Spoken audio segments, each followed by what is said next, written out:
خدا کی حکمتوں پر جو بندے غور کرتے ہیں وہ ہمیشہ صابر اور شاکر رہ کر زندگی گزارتے ہیں۔ امام مالک رحمۃ اللہ علیہ نے یہ ایک مسئلہ تھا، میں نے کہا آج لازمی بیان کروں گا اس کو۔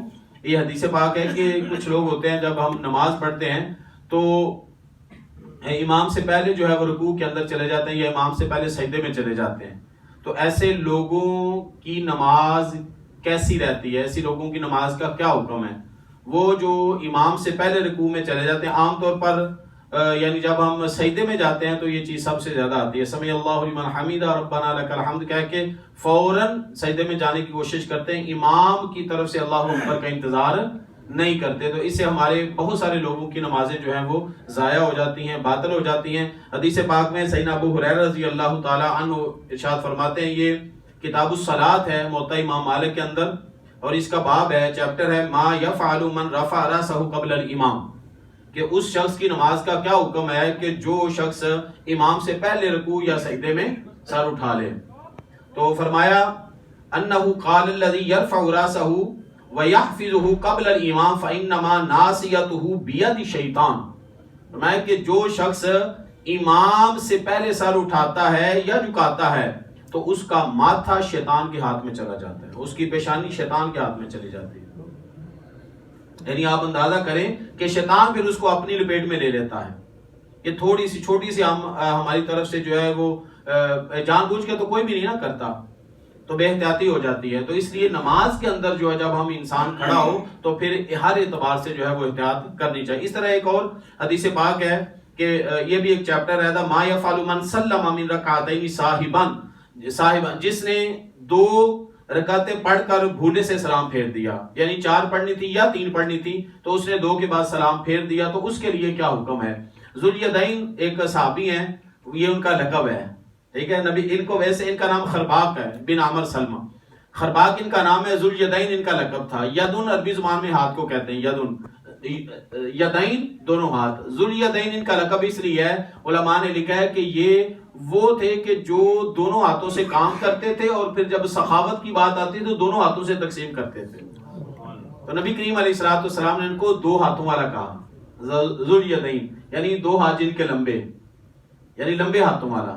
تو یہ لمبے ہاتھ ایسا نہیں کہ نعوذ باللہ ان کے ہاتھ کو تھوڑے سے باہر تھے، مراد یہ ہے کہ یہ جب محنت مزدوری کرتے تو اتنا زیادہ کرتے کہ دونوں ہاتھوں کو انوالو کرتے، اور جب اللہ کی راہ میں خرچ کرنے کی باری آتی تو پھر ایک ہاتھ سے سوچ سوچ کے نہیں دیتے تھے، بس جتنا زیادہ کمایا ہوتا دونوں ہاتھوں سے اسی طرح اللہ کی راہ میں خرچ فرمایا کرتے تھے، تو ان کا نام ذوالیدین پڑ گیا۔ تو یہ روایت کرتے ہیں حضرت ابو ہریرہ رضی اللہ عنہ ان کے حوالے سے بیان کیا ہے کہ نبی کریم علیہ الصلوۃ والسلام نے ایک مرتبہ ایسا ہی کیا کہ صلی اللہ علیہ رسول صلی اللہ علیہ وسلم انصرف من اثنتین، یعنی نبی پاک صلی اللہ علیہ وسلم نے 2 رکعتوں کے بعد سلام پھیر دیا، 2 رکعتوں کے بعد سلام پھیر دیا۔ فقال له ذوالیدین، تو وہ جو ذوالیدین صحابی تھے وہ کھڑے ہوئے، انہوں نے عرض کی یا رسول اللہ صلی اللہ علیہ وسلم اقصرت الصلاۃ ام نسیت یا رسول اللہ صلی اللہ علیہ وسلم، حضور نماز کم ہو گئی ہے یا آپ بھول گئے ہیں؟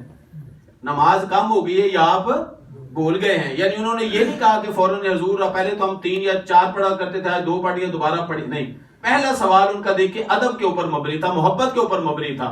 بھائی 4 ہے، اگر ظہر کی تو کس نے بتایا ہے؟ رسول پاک نے بتایا 4 ہے، تو انہوں نے 4 پڑھنا شروع کر دی۔ عصر کی 4 ہے، کس نے بتایا ہے؟ رسول پاک نے بتایا، 4 پڑھنا شروع کر دی۔ مغرب کے 3 فرض ہے، کس نے بتایا؟ رسول۔ تو اس لیے انہوں نے فوراً لقمہ نہیں دیا کہ حضور آپ نے نماز کم کر دیا، بلکہ یہ ان کا سوال ہی دیکھیے محبت کے اوپر مبنی ہے، ادب کے اوپر مبنی ہے۔ کہتے ہیں اقصرت الصلاۃ، یہ بھی کہتے تھے یا رسول اللہ کہیں آپ بھول تو نہیں گئے؟ یہ بھی ایک ادب کا ہوتا ہے پیمانہ نا، تو وہ یہ بھی کہہ سکتے تھے کہ یا رسول اللہ جب سے نماز فرض ہوئی ہے تب سے 4 پڑھتے جا رہے ہیں، ظہر یا عصر کی 4 پڑھتے جا رہے ہیں، تو اب آپ نے 2 پڑھی ہیں، تو یہ کیا سمپل سا تھا کہ سیدھا یا رسول اللہ حضور کیا آپ بھول گئے ہیں؟ نہیں، یہ سیکنڈ پہ رکھا۔ پہلے کیا کہا؟ اقصرت الصلاۃ، حضور کہیں ایسا تو نہیں کہ نماز کم ہو گئی ہے؟ اللہ اکبر، کہیں ایسا تو نہیں کہ نماز کم ہو گئی ہے؟ پھر کہا ام نسیدہ یا رسول اللہ، حضور کہیں ایسا تو نہیں کہ آپ بھول گئے ہیں؟ تو نبی کریم علیہ الصلوۃ والسلام فقال رسول اللہ صلی اللہ علیہ وسلم اصدق ذوالیدین، حضور صلی اللہ علیہ وسلم نے فرمایا کہ ذوالیدین نے سچ بولا ہے۔ اچھا پھر فوراً آپ نے نہیں کھڑی کی، پھر آپ نے فقال الناس نعم، پھر نبی پاک صلی اللہ علیہ وسلم نے صحابہ سے پوچھا کہ کیا واقعی ایسا ہوا ہے؟ تو صحابہ نے عرض کی نعم یا رسول اللہ صلی اللہ علیہ وسلم، فصلی رکعتین اخرتین، پھر نبی پاک صلی اللہ علیہ وسلم نے 2 رکعتیں اور پڑھی۔ اور پھر ہے ثم سلم ثم کبرا، پھر نبی کریم علیہ الصلوۃ والسلام نے ایک طرف جو ہے وہ سلام پھیرا اور سجدہ کیا، سجدتین مثل السجود ہی، جس طرح نماز کے اندر جو سجدے کیے جاتے ہیں اسی طرح نبی کریم علیہ الصلوۃ والسلام نے سجدہ صاف کر کے نماز کو مکمل فرما دیا۔ تو یہ ایک مسئلہ اس حدیث پاک سے بھی واضح ہوتا ہے، وہ یہ کہ اگر 4 رکعت والی یا 3 رکعت والی نماز ہے، 2 کے بعد سلام پھیر دیا، اور اگر کسی نے بتا دیا، کوئی ساتھ بیٹھ کے نماز پڑھا ہے ہمارے، اگر اس نے بتا دیا تو وہیں پر وہ کیا ہے دوبارہ شروع کر دے۔ یہاں پر جو حدیث پاک ہے، نبی پاک علیہ الصلوۃ والسلام نے صحابہ سے پوچھا جب جماعت ہو رہی ہو تو پھر ایک کی شہادت کافی نہیں ہے، پھر نبی پاک صلی اللہ علیہ وسلم نے باقیوں سے بھی پوچھا کیا واقعی ایسا ہے؟ تو لوگوں نے کہا نعم یا رسول اللہ صلی اللہ علیہ وسلم، ہاں حضور ایسا ہی ہے، آپ نے 2 پڑھائی ہیں۔ تو نبی کریم علیہ الصلوۃ والسلام نے پھر باقی 2 نمازیں 2 رکعتیں پڑھائیں اور پھر سجدہ صاف کر دیا۔ تو یہ 2 مسئلے جو ہے نا وہ اس حدیث پاک سے ثابت ہوتے ہیں، معلوم ہوتے ہیں۔ ایک یہ کہ اگر نماز کے اندر بھول چول ہو جائے تو اس کی جو تلافی ہے وہ سجدہ صاف کے ذریعے سے ہو جاتی ہے، اور دوسرا یہ ہے کہ یہ بھول جانا نماز کے اندر یہ نبی کریم علیہ الصلوۃ والسلام کی سنت بھی ہو جاتا ہے، اس لیے انسان کو پریشان نہیں ہونا چاہیے۔ لیکن اس کے ساتھ نبی پاک صلی اللہ علیہ وسلم نے یہ ضرور فرمایا ہے کہ اگر جب اتمام المصلی ما ذکر اذا شک فی صلاتہ، جب مصلی کو، یعنی یہ جو نماز پڑھنے والے کو عربی زبان میں مصلی کہتے ہیں، تو جب مصلی کو نماز کے اندر شک ہو جائے کہ اس نے 3 پڑھی ہیں یا 4 پڑھی ہیں تو اب وہ کیا کرے؟ تو یہ حدیث پاک ہے، لمبی ہے، میں اس کو مختصر کر کے بیان کر دیتا ہوں۔ نبی پاک علیہ الصلوۃ والسلام نے فرمایا کہ اگر تو شک ہو کہ 3 پڑھی ہیں تو چوتھی ملا لے، یعنی اگر 4 رکعت والی نماز ہے، جس طرح ہم زور کی نماز مثال کے طور پر پڑھ رہے ہیں، اگر تو شک ہے کہ 3 پڑھی ہیں تو چوتھی لازمی ملائے، اور اگر شک ہے کہ 4 پڑھ لی ہیں تو 5ویں کر لیں۔ جب شک آ جائے 3 ہے تو چوتھی ملائے، اور اگر 4 پڑھ لی ہیں تو شک ہے تو پھر کیا کرے؟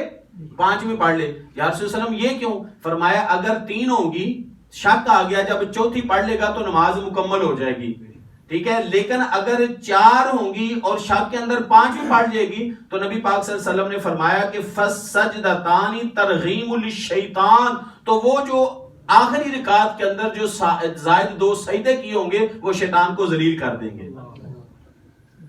وہ جو فرمایا فَالسَّجْدَتَانِ تَرْغِیمُ لِلشَّیطان، ان سجدوں سے شیطان کو ذلت ہوگی، یعنی شیطان جو ہے وہ ذلیل ہو جائے گا۔ شیطان چاہتا تھا کہ انسان بھول جائے نماز کے اندر، تو لہذا تم نے ایک ایکسٹرا پڑھ لی شک کی صورت میں، رکعت جو ہے وہ اس سے شیطان کیا ہو جائے گا؟ ذلیل ہو جائے گا، یعنی شیطان جو ہے وہ محروم ہو جائے گا، وہ اپنے وار کے اندر ناکام ہو جائے گا۔ تو اس لیے شک کی اندر صورت میں جو زیادہ ہے اس کی طرف جانا چاہیے۔ اگر 3 پڑھ لی ہیں، شک ہے کہ پتہ نہیں 3 پڑھی ہیں یا 4 پڑھی ہیں، تو ایسا نہیں کہ بیٹھ جائے، نہیں، پھر چوتھی ملائیں۔ فرمایا اگر آلریڈی 4 ہوں گی تو پھر 5ویں کا ثواب مل جائے گا، اگر تھوڑی ہوں گی تو چوتھی ہو کے نماز مکمل ہو جائے گی۔